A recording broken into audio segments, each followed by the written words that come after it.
So let's go ahead and get started. Okay. Thank you.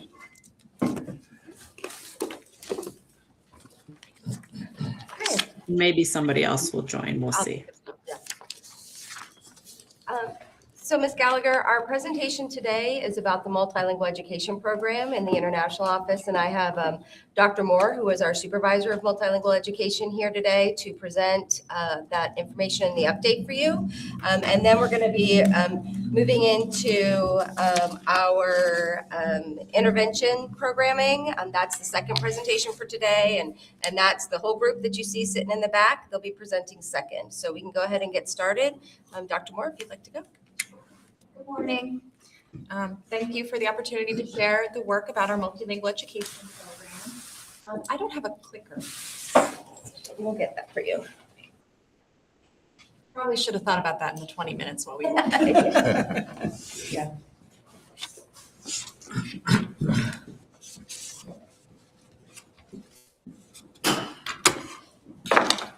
There you go.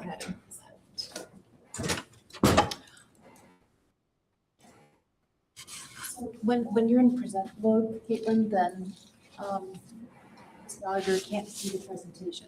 Oh. So you might have to keep Well, if it. you share your screen with Google Meet, We lose her? share. No, she'll still be there. It's still there. Should I just click through the slides this way then? Yes. Okay. So let's start us off with our program mission, which is to provide multilingual learners and their families with equitable access to comprehensive education services, empowering MLs to succeed through achievement in college and career readiness and in English proficiency. So our program kind of has two arms that are both governed by our Title III policy.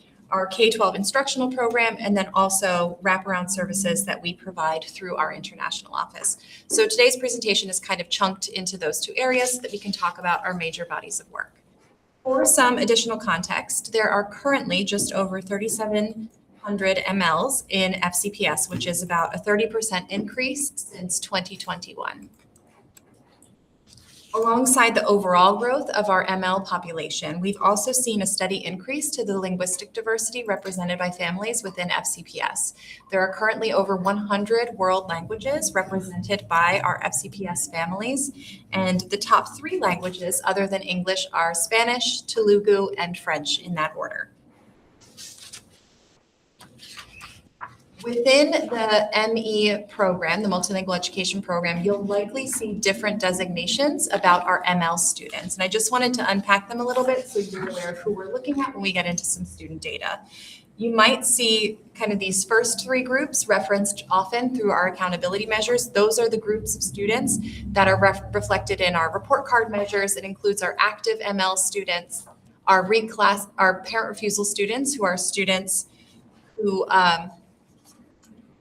qualify for services but whose families have refused participation in the program, and then also our reclassified multilingual learners. So let's talk about our instructional programming. As I mentioned, our MLs do represent a large group in our student body, and so our work is kind of reflected through all levels of our support systems and all of the facets in our work that we do as a system for ensuring that students are college and career ready. Our programming is largely embedded in the grade level classroom, and so we collaborate very closely with our partners in all of the different departments and within curriculum to ensure that we have adequate supports for multilingual learners in the content area classrooms, support with things like implementation of our high quality instructional materials and how that might play out with our special populations like multilingual learners, and then also ensure equitable access for these students to things like advanced academics, honors coursework, dual enrollment, that kind of thing.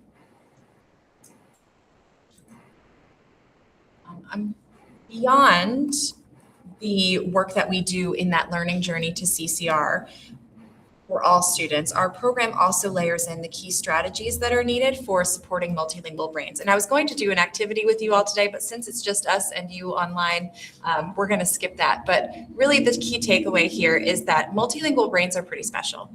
And the work that we do in our program has really moved away from a traditional ML model where you might see students removed from grade level coursework to do isolated vocabulary or English instruction, and much more moving our students into the mainstream classroom, identifying where students' languages have very explicit and rich connections to the work they're doing in the English language, and thereby elevating the cognitive work of our ML students in the grade level classroom, and also just the linguistic work of the classroom in general. And we use some key strategies that I'll reference throughout to do that. And how this takes shape within our instructional programs themselves is really a co-taught model in K through 12. We also do have standalone coursework at the secondary level for things like English as a world language, which satisfies a world language completer for our students. We have some specialized coursework at the middle school level for content area literacy for our MLs. And then we also offer things like our ESOL 100 course option, which is a dual enrollment option for ML students. You may also, based on the program, see some small group instruction, and then we have special areas like Hillcrest that have our one-way bilingual immersion program, which is also considered one of our ML service delivery models. Beyond the work that we have during our regular instructional programs, we also offer some additional academic support through our program.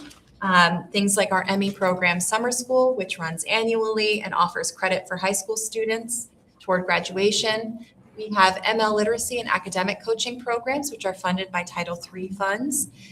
We use Elevation, which is a data platform that helps us house and monitor ML students' ELP data, so our English language proficiency data in that platform, as well as offer research-informed strategies for all teachers, specialists, anyone at the school building who wants to learn more about serving ML students. Also through our grant program, we offer Seal of Biliteracy testing for students who speak other languages in the home to help them satisfy that heritage language component towards that CCR measure. And then we also support some of our high schools with ME program counselors that help do some of this unique programming for this student population. Another way that we support the academic success of our multilingual learners is to support the professionals and the community stakeholders that work with them every day. And so our office does offer ongoing professional learning to a variety of audiences, ranging from language acquisition, specific pedagogy for our ME program teachers, scaffolding in the classroom for our mainstream teachers. And then we also do work with our system and school leaders around strategic leadership of these ME programs, including building their multilingual learner data literacy. And then additional work that happens out in the community, partnering with our community partners, doing professional learning with various audiences, and supporting language development in the home through our work with families. All of this work bears out in our student data, so I wanted to share a couple of key highlights here. These next few slides offer just some snapshots of some of our big accountability areas when we're looking at how our ML students fare as compared to their peers and within some of our key measures. So on the left here, we have our MCAP scores for ELA, and on the right, you see clusters for math. These are all of the students who took their MCAPs across grades 3 through 8. The first 4 bars on each of these clusters represent students that are in some way affiliated with our program. We have our active ML students, our parent refusals, students who exited from the program, so within those 2 years of monitoring, and then also students who tested out of the program, which are students who were bilingual at the time of enrollment and didn't qualify for ME program services, but we know that they're multilingual learners in the home. So as you can see, we do see that active MLs tend to underperform compared to their non-ML peers. However, and this kind of speaks to the work that we do in the classroom to elevate language use within the content areas, once students exit from our program, and those who are multilingual at that time of enrollment, and then who continue through our programming, those students tend to perform near or even outperform with some of the groups our monolingual English-speaking peers. So our students who have never been a part of the ME program, which is that orange bar on the right-hand side. I think this speaks to the benefit of explicit language instruction. We know that as students work with the complex language of our content areas, move through our programs, or are just able to leverage their multilingual abilities for learning, we see that it has a pretty significant impact on how they access learning across their different content areas and their learning trajectories. We do also know that for those students where we do see some discrepancy, like our active ML students, as English proficiency increases, we see their number of proficient students increase on MCAP as well. So of course, there's a link between language proficiency and their performance on those MCAP measures. Do we have another person joining? Sounds like it. Okay. So to that end, this is a glimpse into our annual measure of English language proficiency. This is our MCAP ELP, English Language Proficiency measure. So there are multiple ways for students to meet the state benchmarks on this measure, either by exiting from the program altogether or achieving certain growth benchmarks year over year. Caitlin, can I just drive for Yeah. 1 second?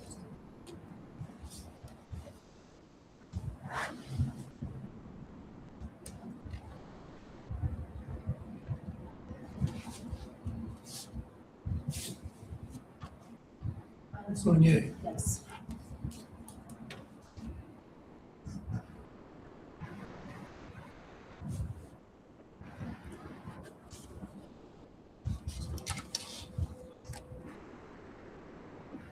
Mary, I think I see an option to admit if you want me to drive.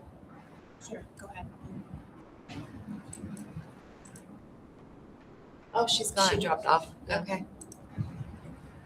I'll let you take it back then, Mary. Sharing.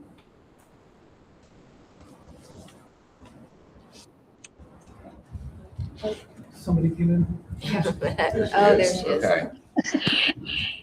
Amy. Okay. So over time, with that focus on getting our multilingual learners into the grade level classroom and embedding that strategic language instruction into that space, along with our additional supports like ML Summer School and our coaching programs, we've seen a pretty significant impact on our graduation rates for our ML students.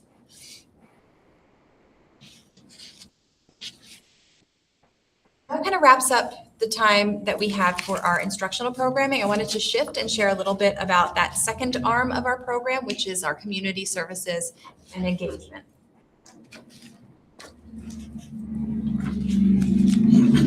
We have a team of staff at the international office that also support FCPS in some of our key Title III and COMAR requirements, as well as a Blueprint mandated position for community partnerships and engagement.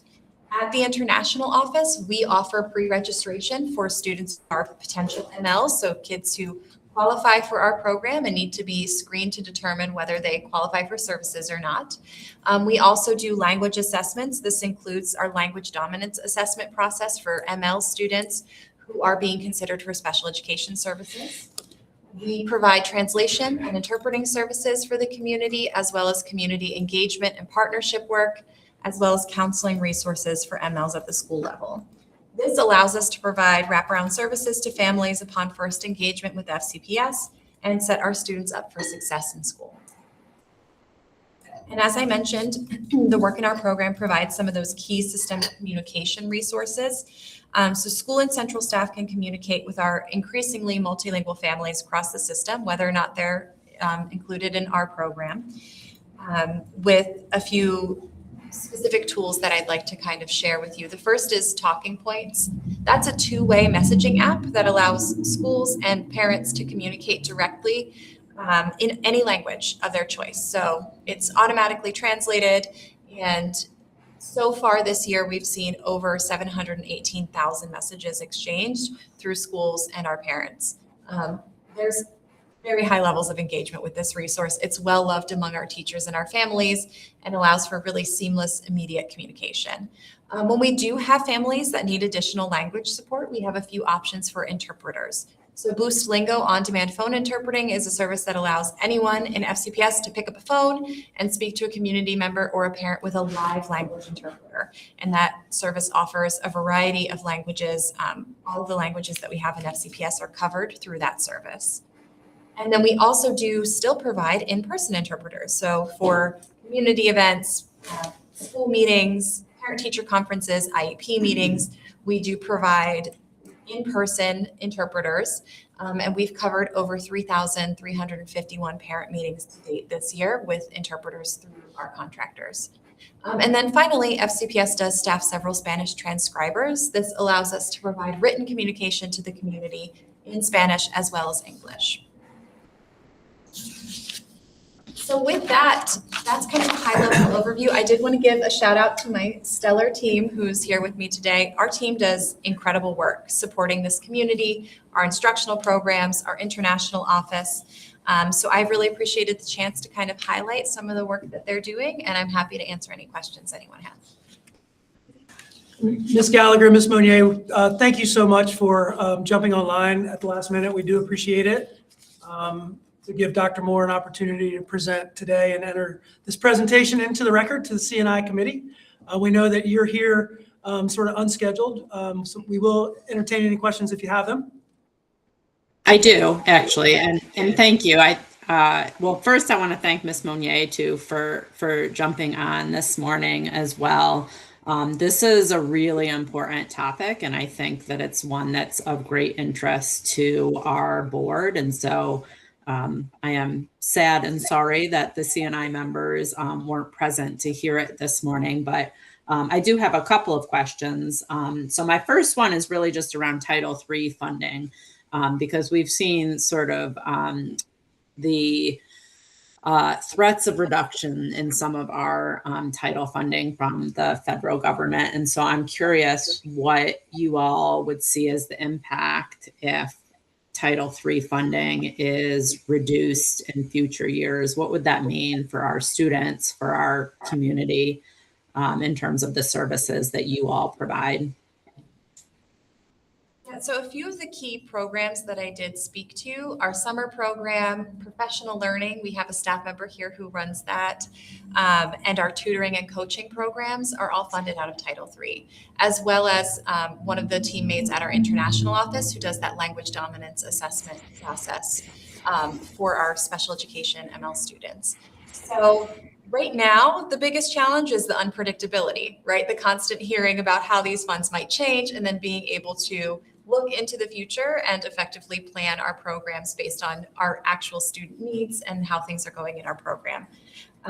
So those are the things that are currently kind of couched under Title III. We are used to some variability. There are different grant programs through Title III that some years we get, some years we don't. It's really variable across the state. So we try to do our best to ensure that the things that are essential for our program are funded, and then we do our best to future-proof when we think that there might be some changes coming. But Dr. Gull, if there's anything. No. Yeah, just to add to that, so forecasting that there might be some adjustments and changes with Title III, we were very strategic this year in planning for next year. And so next year, we'll be able to continue our programming that we have under Title III. Great. Thank you.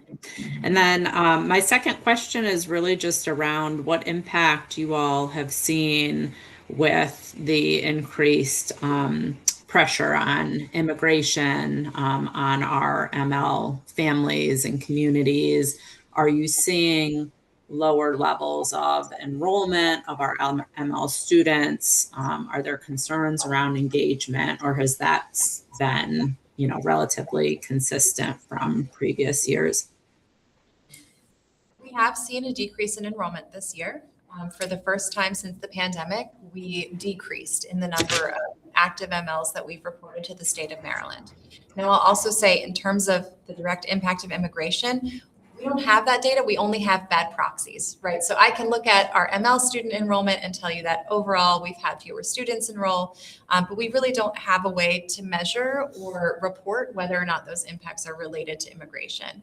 I will say that this year we've been really leaning into our community partners. There's a lot of work happening at the community level to ensure that families have the resources they need, the support that they need, as we kind of move through this uncertain time that's creating some stress, mental health challenges, household challenges for some of our immigrant families.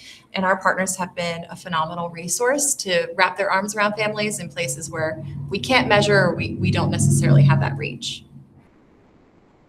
That makes a lot of sense. And in terms of just general communication with our schools and staff in particular, I know we've done at least from my perspective, we've done what we can in terms of communicating some of these potential impacts and addressing some of the concerns of community and families. Have you received any feedback from our schools, from our staff? Is there still a need to continue to sort of address some of the concerns around whether school is a safe place for our ML families and students? So we will continue to update staff and principals and building leaders, especially because we have a really clear line of communication with the state. The state has pushed out a lot of information around immigration. They've got a website that we refer to. And as you know, that's actually in the works for policy. We'll be coming to the policy committee, I believe it's in June, with a draft of something for you all to consider. And so we do have really clear, transparent communication with buildings and staff. Our multilingual education program, they are phenomenal. They're in buildings every day. And so they hear real-time issues and they address them in real time. And we work really closely with our SAIL directors, our instructional directors, on what principals may need and what a specific school may need over a different school. And we address those at that time. So. Thank you. I don't have any other questions. I just really want to thank all of our staff who are supporting our ML students and community. It's clear that the academic impact has been there as well in terms of the wraparound support that you all are providing. And so I really appreciate everything that you all are doing to meet our community where their needs are. And to, elevate not just their academic needs, but all of their social, emotional, and community needs as well. So really appreciate it. And thank you all for being there today to share what's going on. I don't know if Ms. Monnier came in about halfway through the presentation, but she might have some questions. I know this topic is of great interest to her as well. Thank you. And I would like to echo the same sentiments. Thank you guys so much for you're doing to support our students, families, ensuring schools are safe environment, feel safe and welcomed into them with everything that's been going on. Doing to actually meet all of those academic standards and push and stretch goals, and I appreciate everything that you're doing. And I am looking forward to the policy coming in June around this topic as well. So by listening to the conversation around wraparound services and communicating with our community partners and so forth. And I could talk to some other community partners who have been trying to also help the families. And the families just don't feel safe coming anywhere else but the school. So that's one testament to the work that our schools have done to really make those spaces feel comfortable and safe for families as well as our students. And is there anything, I don't know, policy-wise from our end that we could do to help support, but any sort of ideas that you guys have to continue to maybe broaden or work with our community partners in a proactive manner when they have events and things that are meant to, or programs they want to introduce to the students and families that align with FCPS and the goals and so forth to really help them come to the schools where they feel safe, because they're not showing up in the other places where they don't, right? Where they feel it's not necessarily a safe space to go to, maybe it's Centro Span or other places where it's more exposed. Does that make sense? I think that just really quickly, I would be remiss if I didn't mention our community schools and the work of Dr. Coley. Our community schools serve a very large portion of our multilingual learners. And so the work of the community schools is very integral when you think about it, to the work of the multilingual education program in terms of wraparound services. And we work really closely together. And so the access to wraparound services through our partners with multilingual education, we can't also forget that they are accessing those wraparound services through our community schools work and the work of those coordinators as well. No, and you're right. That's definitely very true. And to continue to do that and support all that you're doing. And I'll give a shout out. Talking Points. I love Talking Points. It's a great way to reach out to teachers and continue the thread that doesn't get lost in my email inbox. And I've noticed out in this school here, not as many teachers and parents use it because they don't know it as well as some of our other schools, in the city. And community schools and so forth. But that's an amazing messaging app and so forth. And I'm happy to hear about Boost Lingo as well, just as when my mother would try to communicate with my father and we use TTY, that's kind of what that reminds me of, right? And the ability to pick up the phone and communicate even though it might be in a different language. So I appreciate that. All right, are there any other questions that you all may have for Dr. Moore? All right, well, thank you very much. Thank you, Dr. Moore, I appreciate it. Thank you. for being here. Introduce your next one. Yep. Do you all want to transition? Our second presentation this morning, if we may continue, is around our multi-tiered system of supports, in particular, our reading and math interventions. So we have an intervention team here today. I'll let them introduce themselves as they get situated for this presentation about our reading and math interventions. Did you want to add anything, Dr. Vetter? Yeah, actually, good morning. Just to kind of frame the conversation, obviously our multi-tiered system of supports is the framework that we use for our strategic planning. It's our way of ensuring that we're meeting the needs of all of our students. And obviously this amazing intervention team is an important part of that, supporting our reading and math interventions for students who need tiers 2 and 3 supports. I do want you to know that FCPS really has been an early adopter in terms of some of the intervention programs that we have. But I also want you to know that we are truly evidence informed. That means that this team is always looking at research, but we're also looking at our own data and continuing to adapt the support, the tools, and even the programs that we recommend that schools use. So truly, they are evidence informed. An important principle in all the work we do is really trying to cultivate this idea of early identification, giving kids what they need as soon as we know they need it. So I'm going to introduce the team here quickly. The team is led by Kim Cease, who is the supervisor of local assessment and intervention.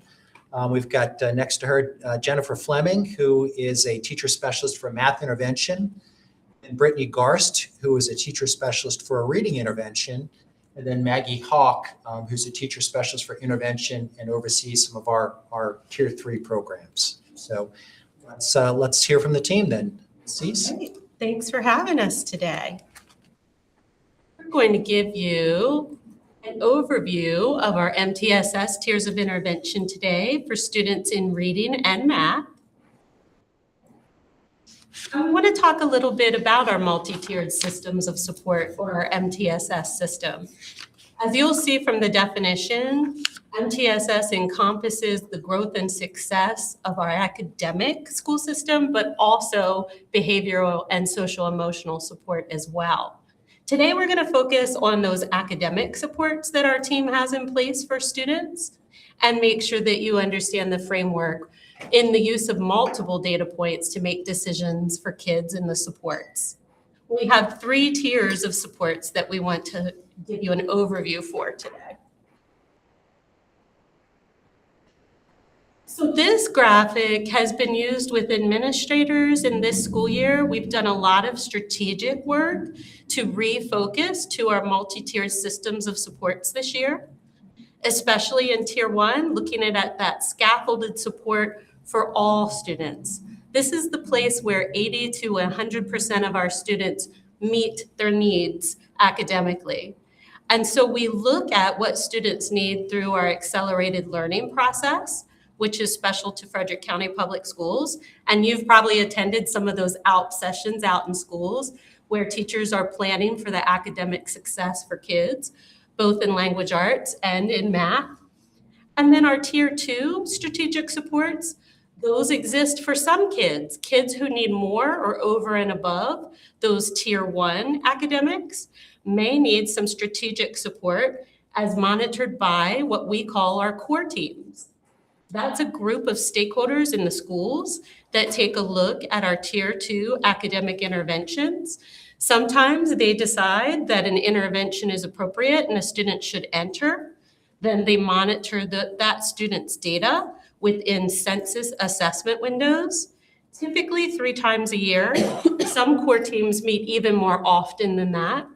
And they make changes and decisions based on student success in tier 2 reading and math interventions.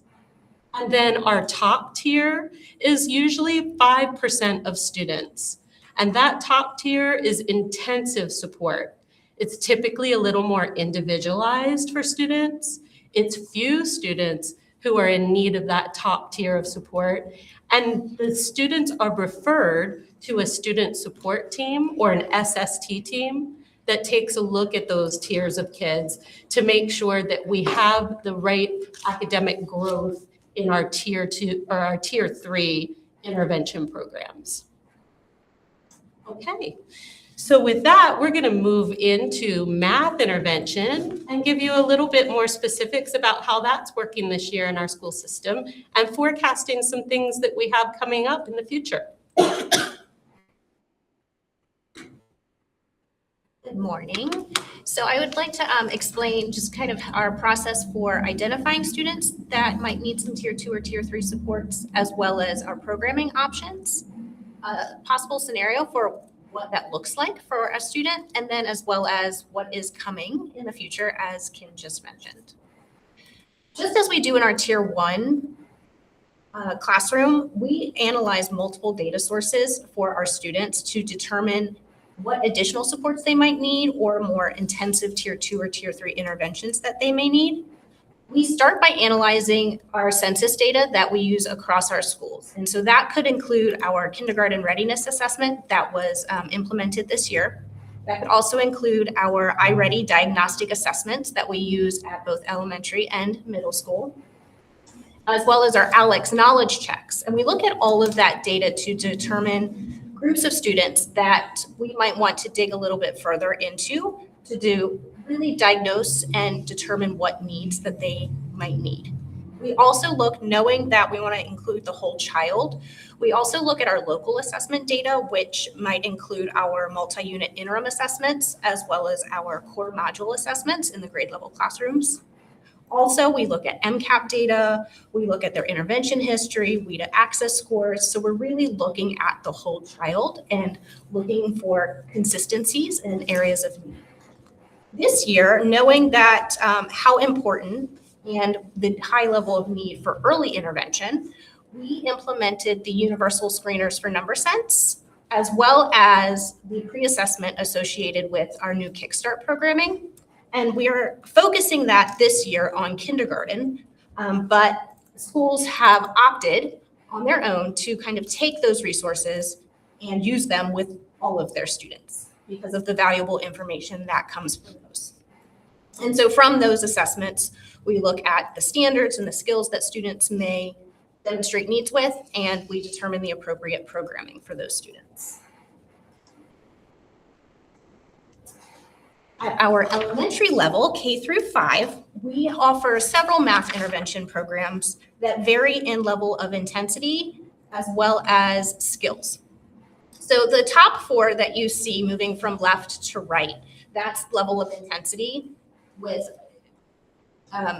lower intensity, closer to grade level being to the left, and more intensive, longer duration, very specific to students is on the right side. And those 4 top programs are programs that we have had for several years.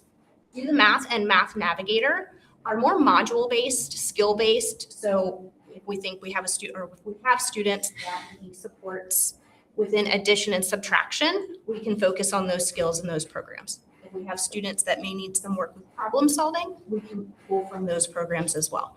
They're shorter. All of them embed multi-sensory supports, hands-on use, manipulatives, small group.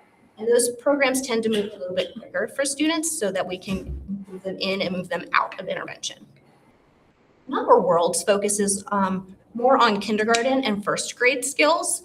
And we consider that to be more intensive because of its duration. That could take a student almost a full year to go through that program. And also depending where they are in their grade level, it may be more disconnected from that core content, and so more intensive in that nature. And Connecting Math Concepts is our most intensive program, whereby it starts with number identification. And it's longer duration, the pacing is very slow, much more intensive for students. This year, we are excited that we have brought on Kickstart Number Sense as our newest math intervention program. And we are focusing that again on our kindergarten this year, but we are expanding that next year to grades 1 through 5.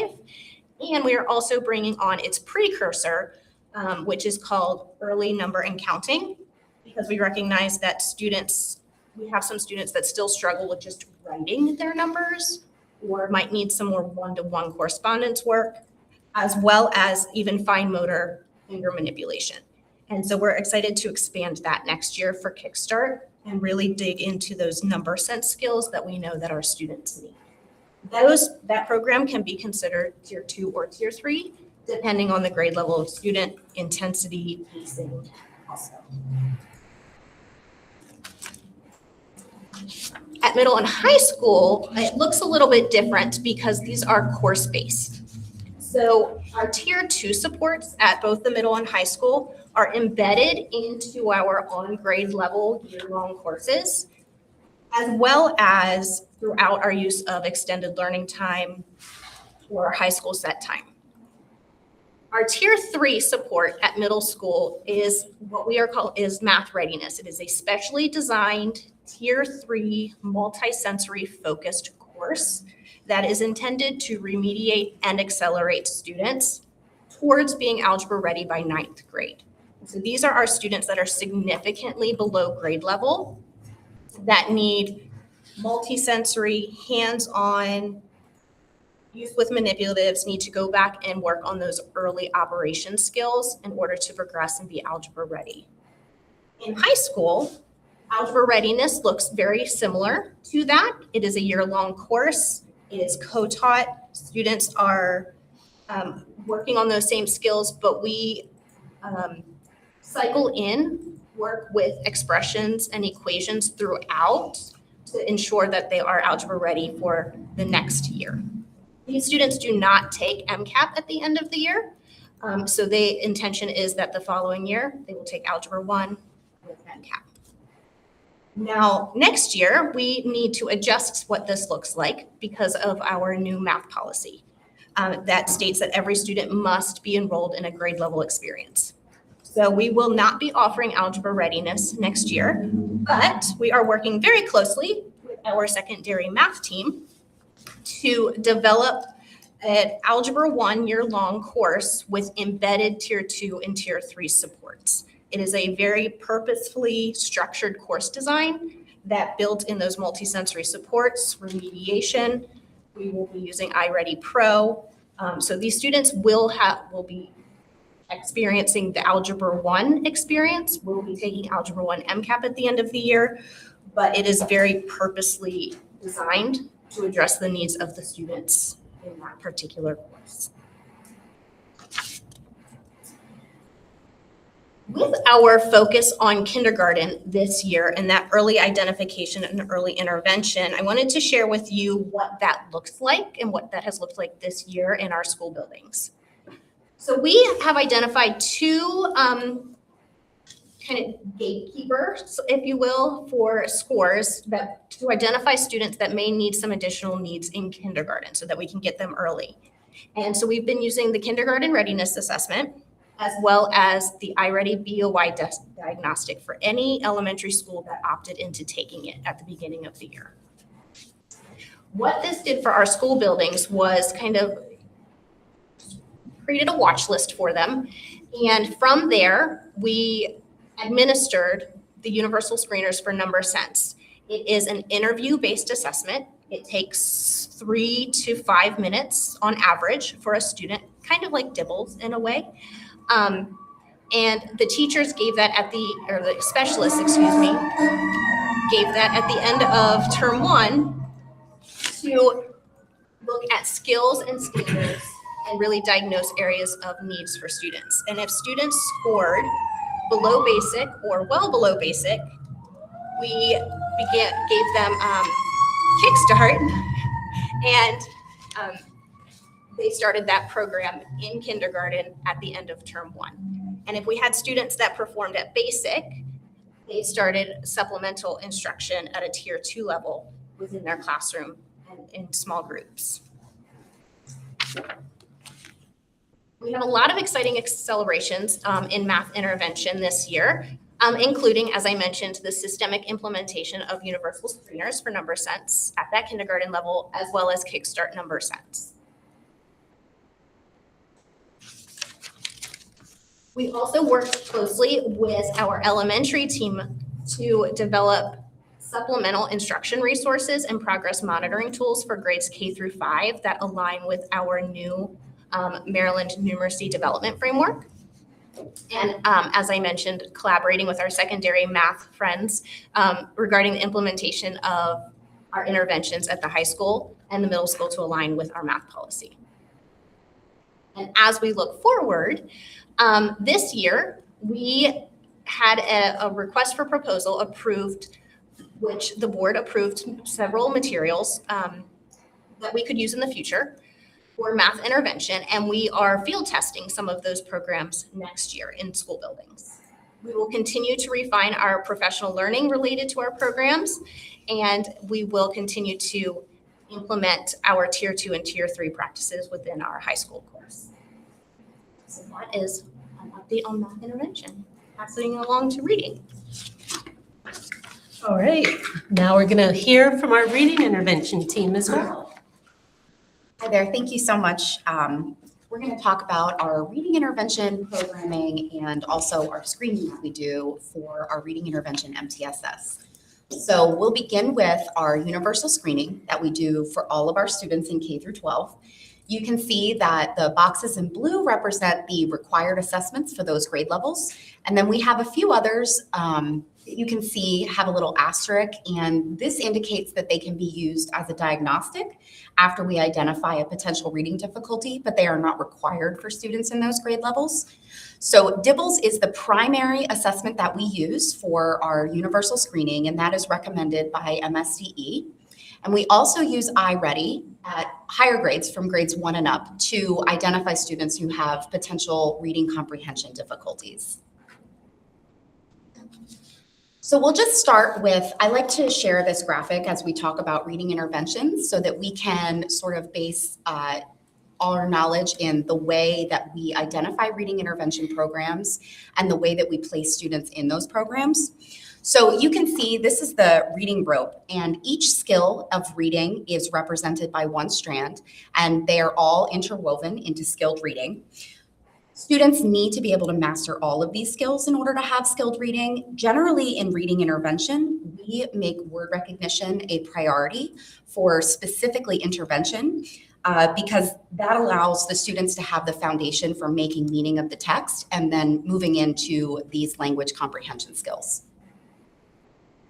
So aligned to all of those elements of the reading rope, you can see these are the intervention programs that we offer at each level. So under our word recognition strand, we offer NIHOUSE Reading Readiness, Really Great Reading, Open Court Intervention, Fluency Intervention, Language Foundations, and also Orton Gillingham Plus. All of these programs support our students in their foundational skills knowledge. From there, we have in the language comprehension strand, Exploring Reading, Read 180, Achieve 3000, and then Visualizing and Verbalizing and Talkies, which are an intensive version of those programs. At all levels, we also offer the ability for schools to develop intensive specially designed instruction through the IEP. And this is for students for whom our typical reading intervention programs may not meet their specific needs. And so the school is able to develop a very tailored program to that student.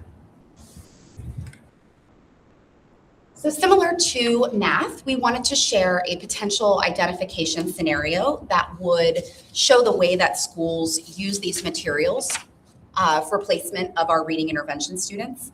So you can see here, this would be an example of a first grade student.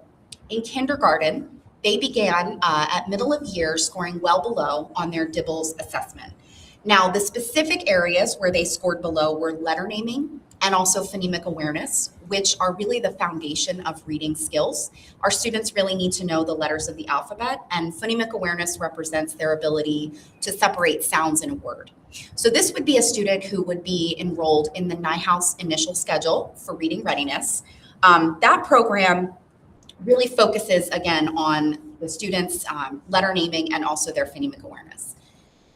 This student then in first grade scored well below at the beginning of the year. Specifically, they scored well below on the correct letter sounds and words read correctly elements of the DIBELS assessment. So those represent the student's ability to identify the sounds that each letter represents, as well as the ability to blend those sounds together into a word. So this would be a student who would have then been identified for the NIHOUSE advanced schedule, which works with students on initial sound correspondence, as well as their ability to blend sounds into words. This student has continued to score well below on DIBELS. Now we are at middle of year 2026. They've been making progress in NIHOUSE, but it has been very slow. So this would be a student that we would identify to begin language foundations, starting with lesson 1 at middle of year. This is a new process for us, moving up the identification of students for our intensive tier 3 reading interventions at midway through first grade. The thinking behind that is, our goal as an intervention team is to get our students into interventions as soon as possible so that they can meet grade level proficiency and be able to rejoin their peers and practice those other skills that are necessary within the reading rope. So some of the things that we're excited to share with you of our celebrations, just like we did in math, is we currently have 235 teachers trained in the Reading Readiness Program, which is primarily instructed in kindergarten and first grade. We have 287 currently Language Foundations teachers, and that number will go up as 16 more will be finished the training at the end of the school year. We have 355 Orton Gillingham Plus teachers trained. Of those teachers in Language Foundations, once they have finished their practicum, they can go on to receive their CALP, which is a Certified Academic Language Practitioner. And currently in Frederick County, we have 25 teachers that have passed that assessment. And right now, at this time, we have 50 total schools that have gone through the dyslexia simulation to make them aware of some students within their school that might show signs of dyslexia. So for some next steps for our reading intervention team, we have been making many refinements to our intervention placement guidance. Primarily, this is to include earlier identification for students' acceleration into their phonics skills. We've also added many more entrance and exit ramps for those programs so that our students can begin where their skills indicate that they need support, and they can exit when they are ready to begin reading on grade level. We've also added a question on the enrollment form to identify a potential family member with reading difficulty, which can be used as an informal data point as we're looking at many different data points for a student who may indicate a potential for a reading difficulty. We are working to review our data at the end of the year to see if earlier identifications into structured literacy programs are when they are appropriate.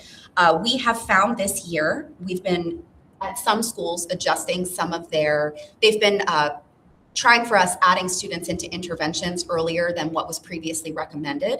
And those students are having a lot of success moving through those programs. And so for next year, we are going to be county-wide adjusting our recommendations so that our students can enter some of those interventions more quickly and accelerate to grade level more quickly as a result. And as finally, we are also implementing elements of Read 180 that offer differentiation for our students who may have more advanced foundational skills needs in things like fluency and also more difficult skills such as advanced vowel sounds. And our students are able to participate in that while also participating in reading comprehension support and intervention with the Read 180 class, which has, again, allowed us to accelerate them to grade level much more quickly.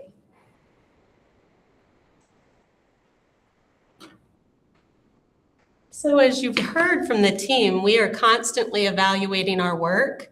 We are trying to make sure that we are meeting critical needs in the school system and intervening as early as we can. We're trying to make sure that we're responding to the data of the district, and some of the ways that we do that is through classroom observation, gathering feedback from all the stakeholders who are using these interventions, and consistently reviewing data, both systemic data and sometimes data at schools that are trying things earlier so that we can be informed to begin those next steps for the following year to see what is working for our groups of students. Making sure that we are looking at dismissal of students and that we have on-ramps and exit ramps to these interventions. That's some of the feedback that we're hearing from our schools and our administrators, and we're working hard to be responsive to that. We're also coaching individual teachers and providing professional learning. One member of our team is providing professional learning right now for our math intervention teachers today. And we're exploring those new interventions that have been approved by the board for field test for next year. And so we're consistently trying to observe our teachers, especially this year has been a focus for NIHOuse in making sure that we've observed the teachers' best practices in implementing the program and providing feedback in all feeder schools for NIHOuse especially. But we've also visited Read 180 classrooms, Achieve 3000 classrooms, exploring reading interventions, and lots of feedback related to language foundations and OG Plus are occurring every day in our school system. So we're working really hard to make sure those interventions are happening and they're appropriate, as well as the implementation of Kickstart this year and the fidelity and integrity of that intervention as we get that up off of the ground for the first time in our school system this year. Just taking a peek at our district data, we see that last year we had 3,863 students in intervention. The tier 2, the sum of those students are 2,315. And then that 5%, that tier 3 intensive intervention, we had 1,539 students. We've exited around 1,000 students out of intervention last year. And we're consistently making gains in DIBELS. As you look at that data, you'll see the increases in those gains. And it's important to note that from the beginning of the year to the middle of the year to the end of the year, those expectations get higher as students progress through the year. And now we'll take any questions or feedback that you may have for us. Thank you. That was excellent. Can you hear me okay? Yeah. Yes. Yes. Okay, great. I do have several questions about each of the things that you all presented today. My first question is generally with the multi-tier system of support, when we have students that are receiving that tier 3 level of intervention, is it always the case that they have an IEP in place when they're in that tier 3, or could there be students receiving tier 3 intervention and not necessarily have a formalized IEP? That's a great question. They do not have to have a formalized IEP to access tier 3 intensive services. Okay. Is it a high percentage of students that have an IEP that are in that tier 3? Yes, it is. Then I think you, when we were talking about the math intervention and the new math policy, I think you did answer my question. I was curious about some of the impact that we are thinking about in terms of both the math policy and the reading policy. I think you answered some of my questions in there, and it sounds like from the math side, we'll be embedding more of the tier 2 and tier 3 directly into the classrooms. Are there any concerns that you all have with whether our current level of resources will be able to sort of meet those needs? Not the resources as much as the professional learning that some of our teachers may require to implement those resources. So when we think about high school teachers, for example, that may have some students in that classroom that has more early numeracy needs, that's out of their comfort zone. And so we will be working closely with the secondary team next year to help build those teachers' capacity for implementing those strategies and structures. Thank you. And then in terms of the reading interventions and that process, in terms of feedback, I have a daughter who has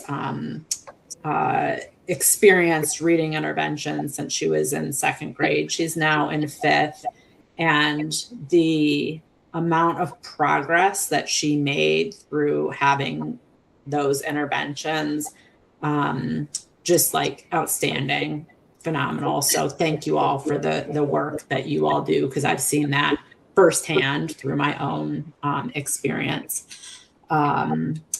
How do we decide which reading interventions to apply, and are there sometimes multiple, like, would you use multiple interventions with the same set of students, or do you sort of segment out, like, we're only going to use OG plus and that's our sole focus? How do you determine that?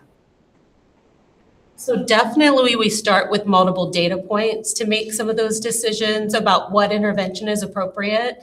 And we think about the science of reading related to the Scarborough's rote that Brittany discussed. So making sure that first we're meeting those phonics needs before we go on to other interventions. Because of course we offer fluency and comprehension interventions, but they wouldn't be appropriate if our students don't blend first. And so we have to make sure that we're looking at the first data point that we need to address.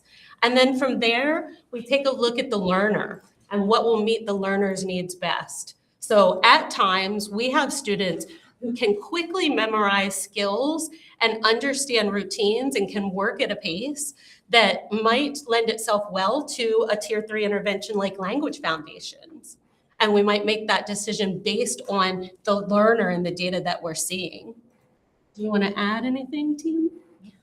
Yeah, and often our reading interventions that we offer sort of move on a continuum of intensity. And so, like Kim said, when we look at the learner profile and we really dig into their data, we're considering just how far below grade level are they reading, just how much support might that student need, and then we make those placement decisions based on things like intensity and the amount of time they need to be in that reading intervention. And that, so our reading interventions often will, the learner profile becomes more intense as they move up through the grade levels, but we really want to identify them as early as possible to use those Tier 2 interventions, which take less time and catch our students up more quickly. Thank you. I think my final question is, when we have students who reach those milestones and they're ready to exit out of intervention, do they ever come back in? Do you see them progress and then maybe there's some learning loss over the summer, or they transition from elementary to middle? Are there opportunities for them to come back in should they need it? Sure, they absolutely can. And the tiers of MTSS should allow for that. And so within that core team, when they're looking at data, they're making decisions about maybe we've exited this student, but perhaps they've exited in phonics, but their data is telling us that they are not doing well in the iReady assessments that are showing comprehension needs. And so then they might enter into an intervention that might address those comprehension needs. Thank you. Ms. Bonnier, you have any questions? Yes, thank you. This is always a fascinating. There's so much that goes into how you are assessing our students, and I appreciate the description of how far below grade level and looking at the learner profile and using those two to help determine where they need to fall in the continuum of services. So I'm going to go back to, there was something that was said about the new math policy coming in, and maybe I misheard, so just correct me if I'm wrong, but part of that MSDE is calling for grade level experience, right? So we won't have the Algebra 1, was it Algebra 1 interventions that you were referring to that we're currently doing that's going away? Other way you described it? So right now we have what we are calling algebra readiness. Ready. So if you think way back, like we would maybe say pre-algebra, for example, and that's not considered a grade level experience because the content that is covered within that can vary from grades 3 through 8. And so that's why they're not experiencing the MCAP assessment. So next year they'll go into algebra 1. Okay. I guess I was kind of curious about why decided to do it that way, because you make a good point that's about embedding that material to a grade level class. Is the capacity of the teachers, the professors, how they feel able to scaffold learning that the students need. Would co-teaching also be a part of one of the resources that you would Yes. as for your teachers? Yes, that is one of the, I guess if you will, requirements we are asking of the schools when they are implementing this course, as well as recommendations about class size, recognizing the needs that might be in there. The structure of the course is intended so that we are providing teachers with resources that they can use in small group situations, with manipulatives, embedding trainings within video recorded trainings, if you will, into their resources to access to help them in time, as well as providing professional learning before the school year starts and throughout the school year.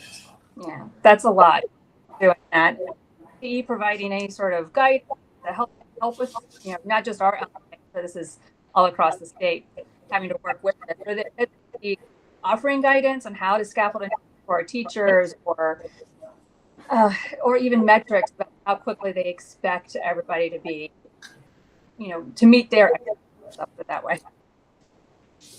I apologize. You kind of broke out. Did MSD provide you guidance to meet these expectations? What resources do you have from them? Well, I'm thinking, but that's okay. now we've been discussing across the state. We meet as LEAs, and all of the supervisors, the math supervisors, are gathering together.